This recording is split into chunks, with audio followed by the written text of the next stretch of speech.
It's time for the Daily Stand Up Podcast presented by Agile Dad with your host, Lee Henson. Without any further ado, let's get started. I recently received another email from my dear friend Mike Cohn, and the title of the email was Backlogs Aren't Meant to Hold It All. And I thought this was an interesting topic because this is something controversial that I've been discussing for quite some time. Let me put it to you this way. I'm going to give you my take before I even read the article. My take is product backlogs often become bloated. They become filled with ideas and other generated things, which I'm not saying it's bad to have ideas, but it just becomes filled with things that don't necessarily need to be discussed all the time, every time. So the question becomes what belongs in a backlog versus what doesn't belong in a backlog, and how do we resolve what goes into a backlog? So for me, I say you should have a product backlog, a product owner backlog, and even some type of filter that filters down to a team backlog so that you can easily see which things have been planned, which things have been discussed, which things are moving forward, etc. Now, the problem that I face is that many times organizations only have a single backlog, the product backlog, by design, and then they take the backlog, the product backlog, and filter that one down to just break things down into tasks and designate the tasks to the team. Now, what I just described to you was what Scrum prescribes. It's a prescription directly from Scrum. They say this is the way to achieve success. And what I found is that sometimes you need more, sometimes you need less than that. So I want to take this minute to discuss and figure out what do we do. I'm gonna lean on Mike and figure out what we do and what does he mean when he says, quote, backlogs are not meant to hold it all. Okay. So he starts out, backlogs are like dessert, best in moderation. Having a backlog that's too big is a sign of trouble, like an extra wide slice of pie with 2 scoops of ice cream. Amen, brother. We're already on the same page. This goes for both the product or sprint backlog. Each should be kept to a manageable size. He starts out with a sprint backlog. He says, a sprint backlog can become unwieldy when team members start to use it as a catch-all for their personal to-do list. For example, a colleague was recently working on a submission to the Scrum Gathering in New Orleans that's happening in May of 2024. It's important for him, and it's important for the company. I support the work, but it wasn't on a sprint backlog because nobody else had anything to do with it. It was just a one-person event creating his presentation proposal and occasionally asking a few of us for feedback. Perfecting the proposal isn't a shared goal.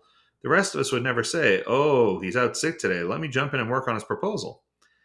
If others need to know about the work or can sub in for you on the work, put it on a sprint backlog. Otherwise, consider leaving it off. Okay, let's pause there. Mike, I'm going to agree to disagree.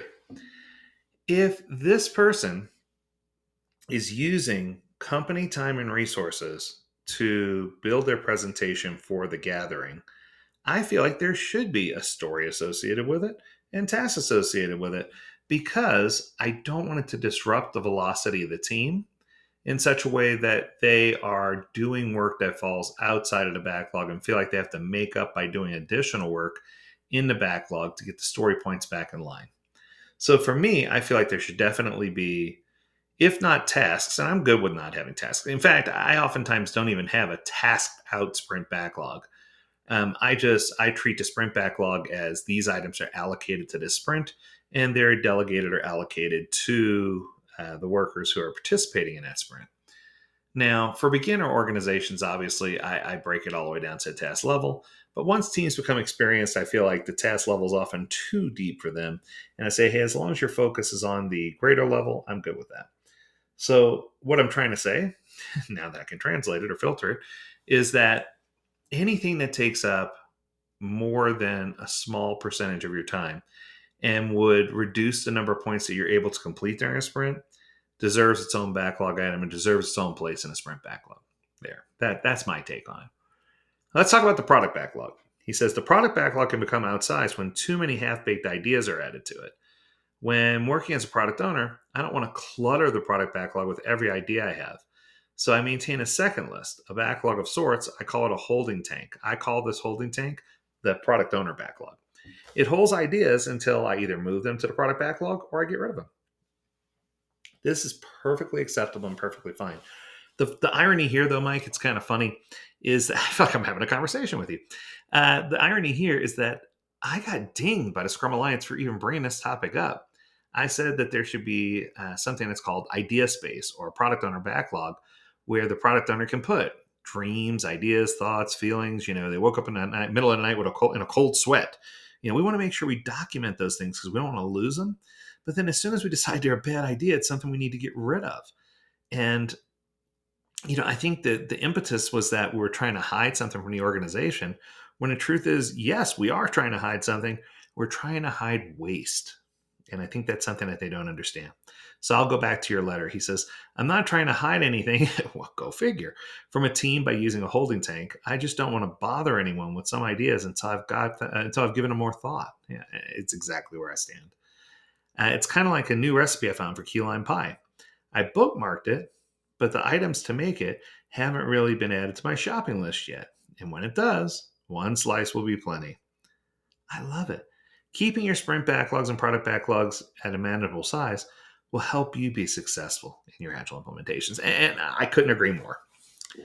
Mike, it's just one of those things where every single email I find that, the topic that you send me and the information is always on point. So please keep sending. I appreciate it.